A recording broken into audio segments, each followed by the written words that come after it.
Welcome back, City Builders. Kodiak the Kodiak here. On this emergency episode of Cities Skylines 2 News Update, we get dropped with a bombshell, learning that Steam Workshop is dead on arrival for Cities Skylines 2 and that they'll be transitioning over to Paradox mods exclusively. However, this opens the door for console users to be able to get access to asset mods, which are not the entire selection of mods.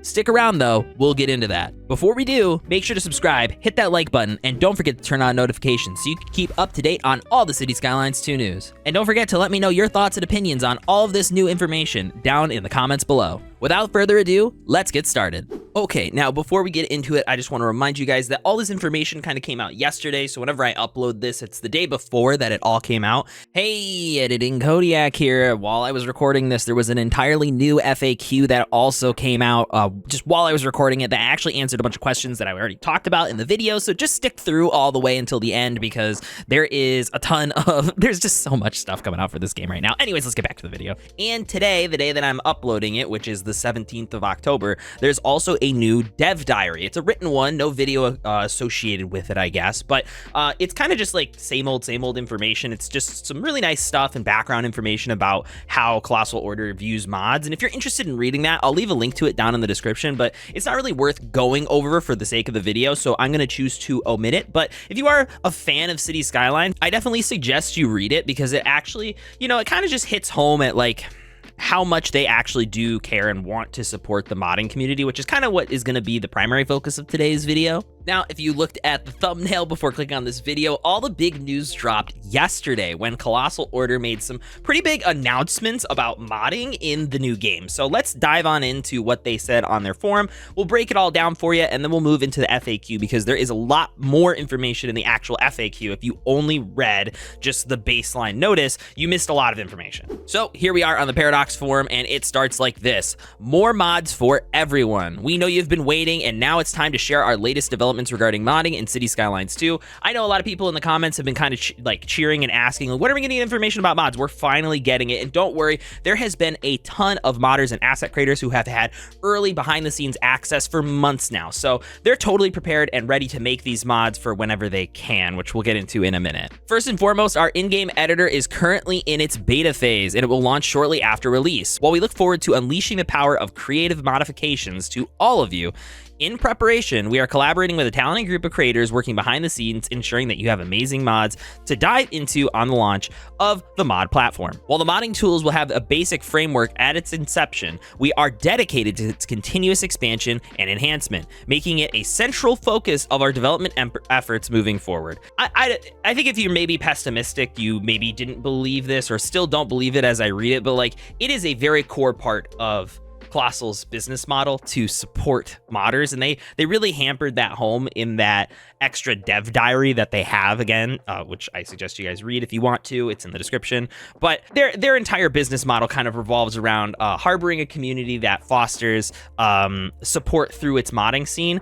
Granted, they have their DLCs as part of their financial business model, but they really do want to support the modding scene, and they understand its benefit that it has to the community. So they're in no way are trying to harm it or make it seem worse in any way. Now, you can say it's copium, but I genuinely believe that all the actions that they make in terms of mods are things that they genuinely believe will help and make the scene better for everyone.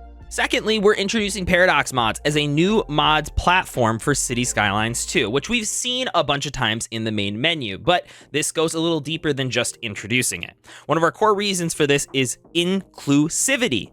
Modding capabilities will be extended to players across platforms, both PC and console, aligning with our commitment to provide as many possible with the opportunity to modify and enjoy the game. For console users, this means you'll be able to access asset mods in the library. So I'm going to stop right here. So first off, console users, you are getting mods. Congratulations. I'm super excited for you guys. This is something I've kind of been like advocating for the past year. I'm sure this is something that's been in development at Colossal Order from behind the scenes since like potentially maybe even the inception of creating a sequel game.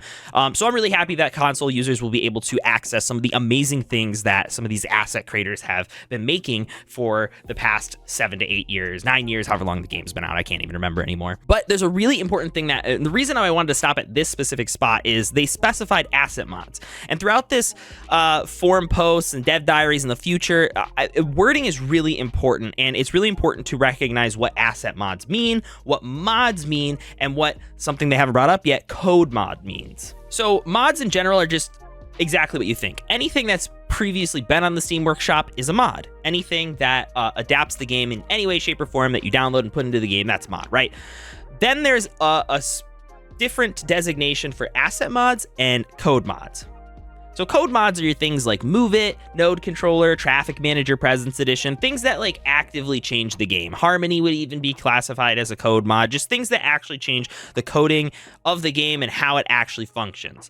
Asset mods are things like buildings and maybe even different kinds of roads. Just maps, I believe, are technically considered asset mods, and these are things that can just be added into the game at base level. So just for everyone out there, when they say asset mods, that's what they're referring to, and when they say code mods, they're referring to things like Move It. Yes, you read that right.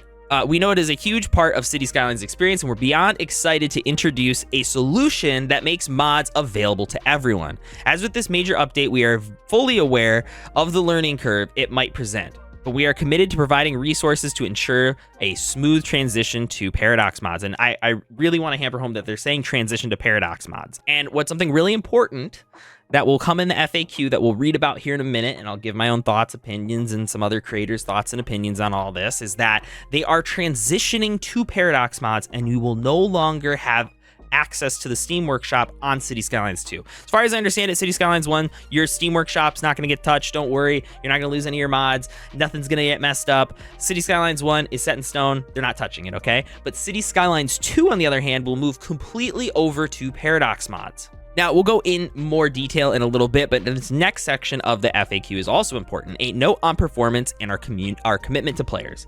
On another note, we've noticed concerns raised about Cities Skylines 2's performance, especially after our previous statements with raised and minimum recommended specs. As we've always believed in transparency, we'd like to further shed some light on the current state of the build. This has scared a lot of people, so I am glad that they're addressing it and they're not scared to talk about the performance increases. Because, again, it scared a lot of people. I think a lot of people were maybe scared out of pre-ordering the game because they saw the performance increase in terms of actual hardware, and I can't blame anyone for being a little frightened if they're on the low end. That being said, I know there were some creators in the early access group that maybe had a below minimum spec CPU and were still able to play the game. So don't be too scared. Maybe give it a shot on Game Pass for a minute. Just subscribe to Game Pass for a month and give it a shot before you go head first and actually buy the game outright. Or wait till launch and see what benchmarks are going to be. I heard Gamers Nexus was going to be benchmarking the game possibly. So, just keep all that stuff in mind before you jump in. But it's not, we're not too deep in the woods yet in terms of performance. So that's good at least. I think it's really important to realize that the minimum spec is still like, in terms of GPUs, let's focus on is the 970, which is like almost a 10-year-old graphics card. And then the recommended is a 3080, which again is crazy, but like the gap there is also insane. Like you can really play it on a wide selection of hardware. It's just a matter of what your game will look like and how it will play throughout that selection of hardware. And as you'll see in the FAQ, they plan on giving us tools to help figure out which settings are actually best for our hardware. So we'll talk about that in a little bit. Cities Skylines 2 is a next-gen title, and naturally it demands certain hardware requirements. With that said, our team has worked tirelessly to deliver the best possible experience. We have not achieved the benchmarks we targeted. In light of this, we still think for the long term of the project, releasing now is the best way forward. So they're basically saying here that we don't think delaying is best for our product. We think it's best to release the product right now. I think that they're very upset internally, maybe that they didn't hit their targets or like didn't get stuff implemented by launch, but they still think that it's the right time to launch the game. And the game is playable. Like we've seen all these creators make maps and stuff, and the game's been constantly updated. Granted, the embargoes will lift on Thursday here, so we'll learn a little bit more come the 19th on what their all opinions are. I know some creators have said that they think the game should be delayed, and I've heard other people who have early access say, no, the game's fine, let's release it. So I'm very curious to see what a bunch of them have to say, like, on the 19th, but anyways, let's move on. We are proud of the unique gameplay features in Cities Skylines 2, and we genuinely believe that it offers a great gameplay experience that you will enjoy. We will continually improve the game over the coming months, which they've done with Cities Skylines 1. They constantly gave us new free updates all the time. They even worked with modders towards the end of the game's life cycle to make sure that broken mods were removed off the mod workshop and were replaced with working ones, which is great. Again, continued support of their modding community, which they've always done. They even hired a bunch of modders. I'm pretty sure that the article that was written that I told you guys, hey, is in the description. We're not going to go over it. Was written by Ivania, who used to be an asset creator for Cities Skylines before she got hired as the community person for Cities Skylines. So they've always wanted to support the modding scene, so don't worry. Their goal is not to ruin it or kill it or anything like that. Here's where we'll start, but we also want to manage expectations on performance for the coming release. Our ambition is for Cities Skylines 2 to be enjoyed by as many players as possible, and we're committed to ensuring it reaches its full potential. Thank you for understanding and your continuous support. We're lucky to have a community as passionate and dedicated you are, and let's move over to the FAQ now. So here we are at the FAQ, and let's go over a couple things. First question here is, why are you releasing the game if you have performance issues? We've taken a long vision of the project into account and feel that a release now is the right step. Cities Skylines 2 presents features a gameplay. This is weird. The way they word this is super weird. Cities Skylines 2 presents features a gameplay that we're very proud of, despite that the game is performance heavy. I have heard a lot of people complaining about the wording of it, and while I understand what they're saying, it does have some weird wording. We believe it was an experience you'll truly appreciate. So basically, they're like, we think the game's still really good. We think you're still gonna like it. It's still playable. You'll probably still enjoy it. We're still gonna release the game. Long term, it's better for us to have access to all these players already. So I think that's kind of what they're trying to get at here. Will everyone experience performance issues? This is, I'm gonna gloss over this one. They're basically just like, I don't know, depends. So, is there anything I can do if I experience performance issues at launch? This one is kind of important. Yes, we have determined a few graphic settings that have minimal impact on the player experience, but increase performance significantly. So they know which settings have the most performance impact. We will provide more details shortly. Game's not out yet, so hopefully by launch we'll get a lot of that information. Should you face any performance issues at launch, these configurations will be our top recommendation. So before launch, they will have some recommendations of like, hey, turn these settings down because they're the ones that impact your performance. Now, for those of you who have been watching the creator videos, you might be like, well, the game doesn't look that good. Or like, I know some people have been like, well, the graphics suck. I'm going to show you some screenshots on screen right now of Adonis, who gave me permission to show these last videos. So I'm going to show them off again here because they're absolutely fantastic. Link to his video down below. These are screen grabs from videos he took. Some people were like, I don't believe these screenshots are real. They're stills from a video he took in game.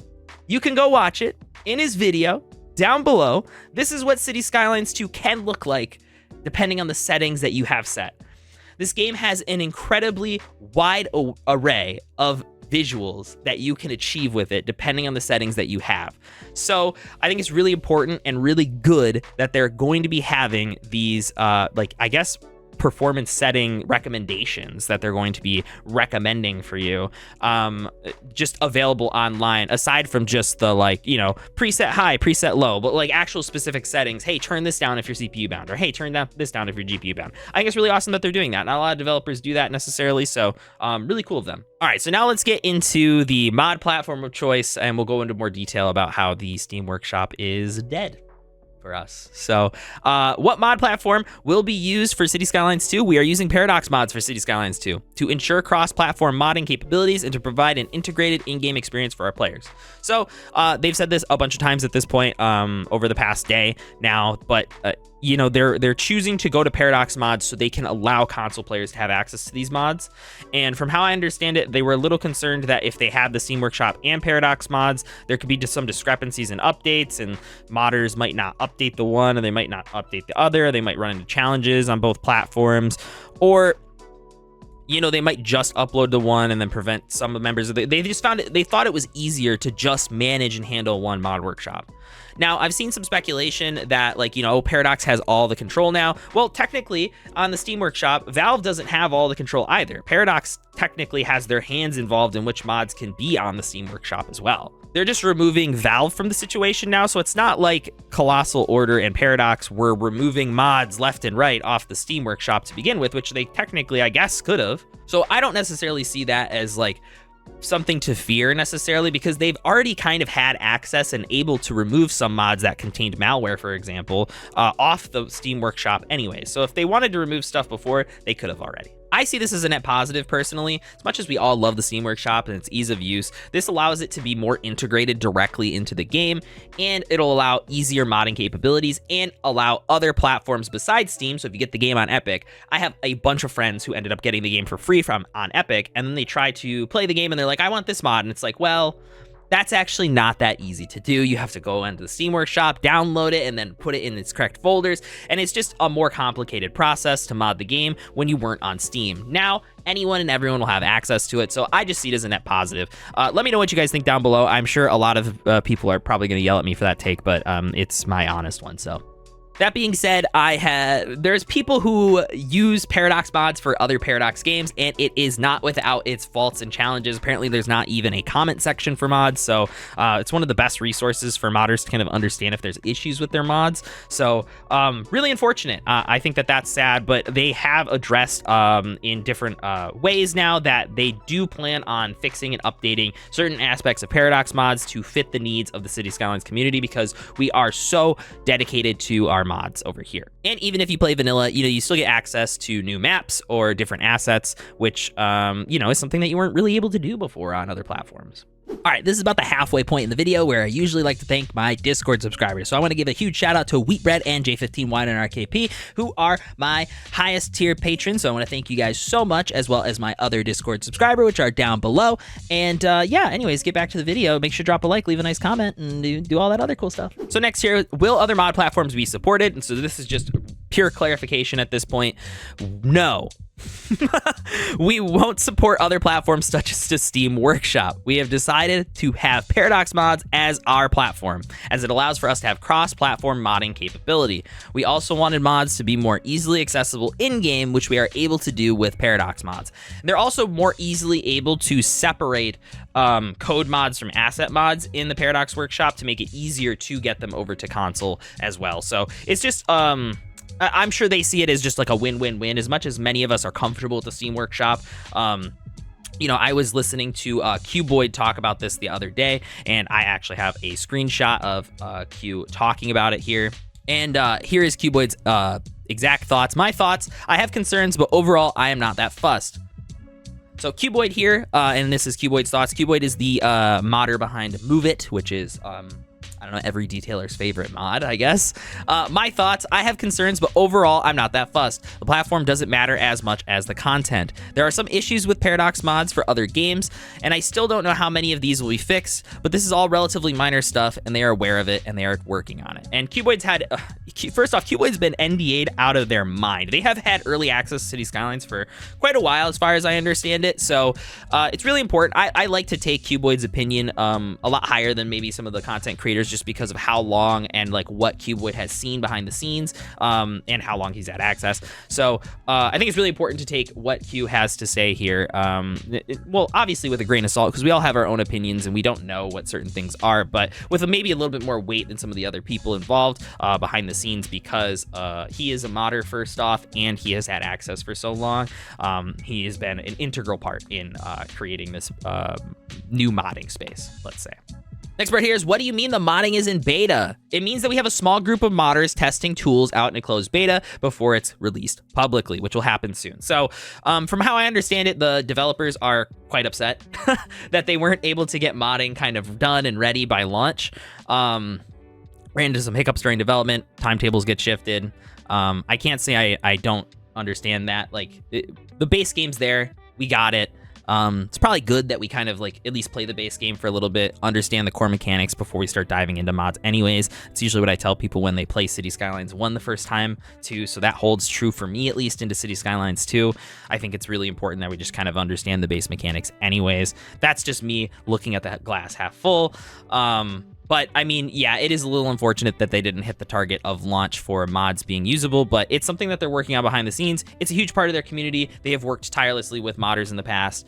I don't expect this to not come through sometime relatively quickly after launch. They did clarify, will mods be supported on console? Yes, asset mods. Remember the difference between asset mods and code mods. Code mods like Traffic Manager or Move It will not be allowed on console, but asset mods like buildings, like the amazing buildings from Smiley's, who is an amazing asset creator, along with King Leno and Mr. Mason's Trees, or any maps like made by Teddy Radko or Sanctum Gamer. Those will be available for you console players. The last two questions were just more clarification on modding, which I've kind of already talked about, so we will move on. Yesterday, after the news drop, I did have a chance to catch up with Slay3k and Canadian Moose Plays on Canadian Moose Plays Twitch stream, where they were having a candid discussion about their opinion, I guess, on the whole mod workshop thing and the potential performance issues. Now, their NDA doesn't lift until the 19th, so they still can't talk about everything that they know, but one of the things that they don't know about is the modding scene. So even though these creators have early access to the game, they are completely separate from the group of modders that have early access as well. So they can communicate in some ways, but they don't know what Paradox Mods is. They don't really have access to it. They don't know what it looks like. So they don't even know the limitations of Paradox Mods. Only the modders that have early access do. So everything that they comment on this is also coming from a speculation standpoint. Just like everything that I talk about in terms of my opinions comes with, you know, some credibility in terms of like talk to these people who have early access really regularly, but I don't actually know. I don't have early access, so there is some level of speculation in all of my opinions that I give on this channel. Now, Canadian Moose Plays did say that he thinks the game should be delayed, which definitely seems a little scary. I didn't really get a good clarification from him on why he thinks the game should be delayed. I'm sure we'll find out more on the 19th if he still harbors that opinion. But he did clarify that most people will be able to run the game and that there were creators behind the scenes who had below minimum specs and were able to run the game, but it might not be the performance that you actually want. He declined to go further into information about that because NDA, we'll learn more on the 19th. Slay was a little concerned that this close to launch, the developers are not really giving us a whole lot, but instead kind of taking a whole lot. Like they took away console's release date and pushed that back. They took away the Steam Workshop. You know, they're taking away performance recommendations. Sure, they gave console access and other platforms, I guess, like Game Pass users access to a mod workshop, but there really isn't a lot of give at this close to launch, and there's been a lot of take. Now, there is Dev Diaries coming up, and they did just give us some cool wallpapers, so I guess that's something. But I think Slay makes a really good point that, you know, they're dropping a lot of negatives really close to launch, which could be a little bad for their marketing come launch time. But again, a really important thing to remember here is that the game is going to run on most people's platforms. We've seen some amazing stuff already be created by people, and I think the game's still going to be fun. I think something a lot of people forget is that, like, there is a ton of really cool new stuff in this game, like all the new road tools. Every time I watch one of these creator videos, I'm just like, wow, guys, wait, we gotta stop and just remember how good the new road building tools are. So just remember, you know, sometimes launches are messy, but I think that the bones are there to make a really good game. And I think City Planner Plays said it best. It's a very good game that will one day be excellent. The bones are there to create a true, real sequel to Cities Skylines 2, and just because there's a little rough edges at launch doesn't mean that the game's not going to be amazing long term. As of right now, none of the rough edges, at least to me, seem that jaw-dropping. Now, I've seen a lot of people make comparisons to KSP2 as well as Payday 3, as well as my friends that aren't really City Skylines players, but are interested in the game and are like, man, this is already kind of looking like a KSP2 situation. So Slay3k actually was part of like one of the people who was really kind of involved in the KSP2 launch. And because of that, he was able to kind of speak a little bit more candidly about that situation in comparison to Cities Skylines 2.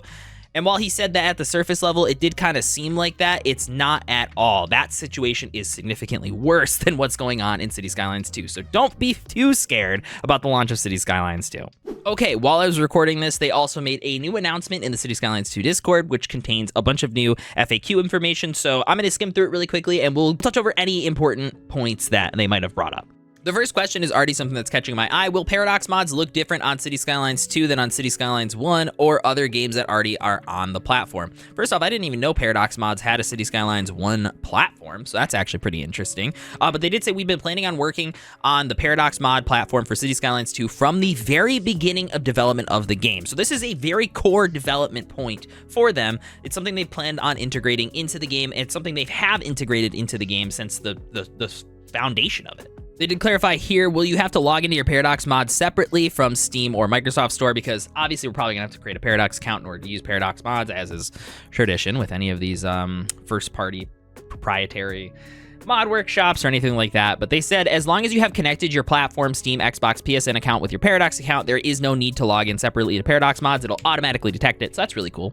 They do clarify right here, we do not have any plans for paid mods in Cities Skylines 2. I know some creators have Patreons for Cities Skylines 1 mods. I'm a big fan of financially supporting modders and asset creators as they provide us so much free and amazing content for the games, but it does not seem like it is part of their business model to allow any kind of paywall inside of Paradox mods, which is good for anyone who's accessing that mod workshop. They do say right here, how will Paradox mods handle mod creations with updates? Do they download it as soon as Steam is opened? When any mod that you're subscribed to has an update, it will start downloading and updating automatically once the game is started. So your game has to be running in order for you to update any of your mods and assets. If you remember anything from Cities Skylines 1, just I would assume that your downloads like times are probably going to be relatively similar. So just keep that in mind, or maybe a little longer because there might be a little bit more data, higher res textures and stuff like that.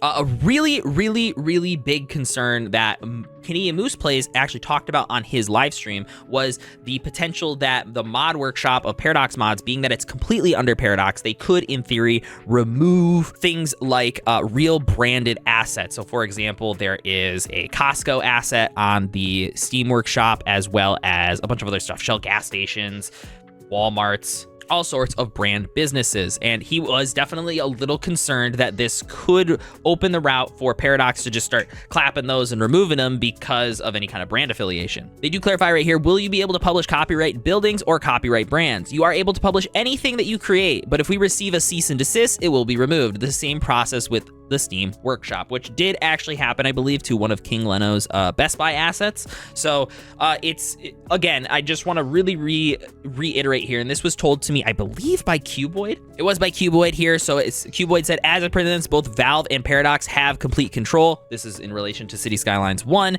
This way, with Paradox mods and Cities Skylines 2, only Paradox will have control. So it's not like Paradox didn't have control of the Steam workshop. So there is no like exponential fear that things will get like more grabby. There's actually less hands in the pot now. Will you be able to vote thumbs up or give stars to creations you like, and what are the consequences of those?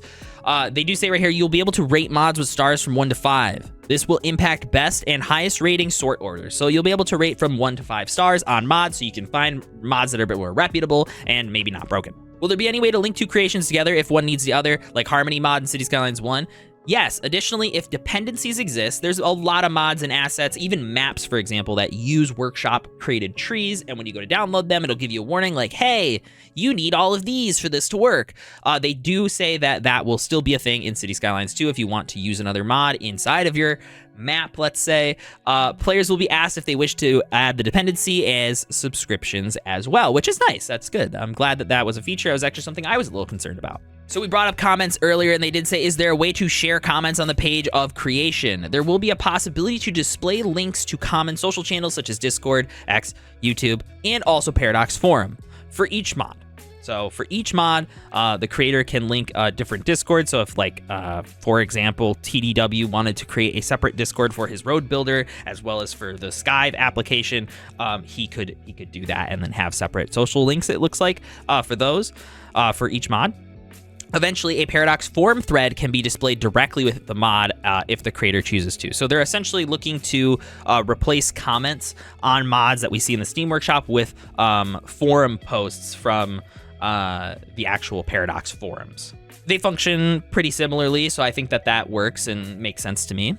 Again, I'm going to read this one just as a reclarification. Who is handling moderation of Paradox mods assets? The moderation of Paradox mods will be handled by Paradox, and all reports that are submitted will go through us. This is also the case for the Steam Workshop, so no changes in the process. Anyone who is fearful that that's the case, there you go. How big will the game be when I download it? The game will be about 50 gigabytes at release, so make sure you guys have at least 50 gigabytes free on your hard drives. And there will be no preload, as the last fact says right here, so there will be no preload for the game. Okay, I'm hoping that that's the last bit of information we get on this game today, and I'm not behind on content again, because I feel like every time I go to record this, something new drops. You know, they had the stuff from this morning, and now they have this new fact, and it's becoming a lot to keep up with, and I'm sure we're gonna get a ton more news this upcoming week, so make sure you guys have notifications turned on so that way you guys can keep up to date on the Cities Skylines 2 news. If there is any new breaking crazy updates like this, like the Steam Workshop dying, console getting mods, anything else crazy that happens after the 19th when the creators embargoes and NDA lifts, you guys can swing on through here and take a look at what everyone is saying. Anyways, I want to thank you guys for watching today. If you guys have any questions, comments, concerns, please leave them in the comments below. I'll be happy to answer them. I do have, you know, some friends who have access to the game early, and maybe we'll be able to answer your questions if I ask and clarify with them, because I'm also concerned. I want to know what's going on too, so make sure you drop them down below and we'll see if we can get stuff figured out together. Also, content will not be slowing down at launch of Cities Skylines 2. I'll actually be doing a subathon on Twitch, so you know, you might not be getting some YouTube content, but I'll be live over there pretty much every single day after the launch until I am no longer doing my subathon anymore, in which we'll come back to making videos again, and maybe we'll start a Let's Build series, and it'll be a good time. So make sure you guys have notifications on, drop that subscription, and I'll catch you guys in the next one. Deuces.